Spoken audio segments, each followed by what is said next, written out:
ये बात ठीक है कि इस बार वर्षा देर तक आई है और जब देर तक वर्षा हुई है तो धान की जो मॉइस्चर थी वो ज़्यादा थी। और ज़्यादा मॉइस्चर का धान कोई भी आड़ती भी नहीं लेगा, कोई मिल मालिक भी नहीं लेगा और बिकना भी नहीं चाहिए। उसका कारण है कि अगर मॉइस्चर का धान जाएगा तो वो पैकिंग के समय या उसकी जब भी उसकी मिलिंग की जाएगी तो उस मॉइस्चर के साथ धान खराब भी होता है और खराब होगा तो ये नुकसान देश का नुकसान है, किसी के भी काम नहीं आएगा। तो इसलिए धान की मॉइस्चर ठीक करके किसान लाए, ये निवेदन पहले भी मैं हमेशा करता रहा हूँ, आज भी मैं निवेदन यही करता हूँ। हाँ, 2-3% का अगर ऊपर नीचे है तो उसमें ज़रूर वो उसकी कटिंग करके उसमें जो जितना भी रिबेट करना होता है उस हिसाब से वो लेते हैं। वो एक फार्मूला सेट है। 1% धान की मॉइस्चर अगर ज़्यादा होगी तो 25 रुपया क्विंटल उसका वो काटते हैं, ये नियम बना हुआ है। इस वो भी 2 या 3%। अगर 17% से 25% मॉइस्चर होगा तो वो कहीं भी उसका कोई लाभ नहीं है, वो तो पानी बेचने वाली बात है। इसलिए मैं किसानों से भी निवेदन करता हूँ, मंडी के लोगों से भी निवेदन करता हूँ, आढ़तियों से भी करता हूँ, मिलर से भी करता हूँ कि जो पैरामीटर्स हैं उसके उसमें जितनी छूट है उसके हिसाब से ही काम करें, उससे ज़्यादा नहीं करें। देखिए, आप लोग इसको अदरवाइज ना लेना, मुझे ध्यान में है। मैंने जब अपनी यात्राएं की थी चुनाव के दिनों में, उस समय भी मैंने कहा था कि ये जो रूट टंकी रूट है ये युवकों के लिए भी ठीक नहीं है, परिवारों के लिए भी ठीक नहीं है।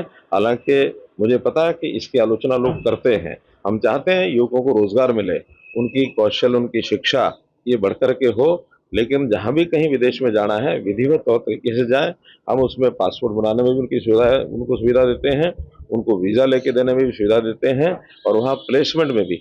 अभी फॉरेन कोऑपरेशन डिपार्टमेंट हरियाणा सरकार में जो हमने बनाया था उसके माध्यम से इससे पहले भी काफ़ी बड़ी संख्या में लोग रोजगार के लिए जा चुके हैं। अभी भी और से रिक्वेशन आई हुई है।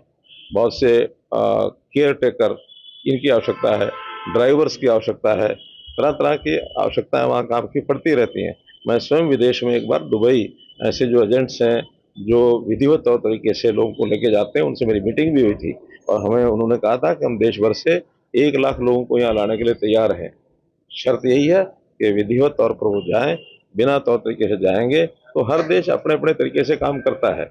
अब हम अगर मान लो देश में इलीगल जो नागरिक हैं जो घुसपैठ करके आए हुए हैं उनका विरोध करते हैं, हर देश ऐसा करेगा। यहाँ भी बांग्लादेश के कितने लोग आए हुए हैं और आखिर आखिर ऐसा यार, देखिए ये मैं इस पर टिप्पणी नहीं करूंगा क्योंकि कोई भी अगर कोई किसी देश का कोई नियम है उसका उल्लंघन करने में उनका निर्णय है। हमारे यहाँ जंजीरें हमारे लोग नहीं लगाते हैं, उनके लोग क्या करते हैं क्या नहीं करते हैं, दोषी को क्या सजा देनी है उसकी उसके बारे में टिप्पणी करना ठीक नहीं है। देश और दुनिया की तमाम बड़ी खबरों से जुड़े रहने के लिए लाइक करें, सब्सक्राइब करें यूट्यूब पर सच को हिंदी चैनल और बेल आइकन दबाकर पाएं लेटेस्ट अपडेट सबसे पहले।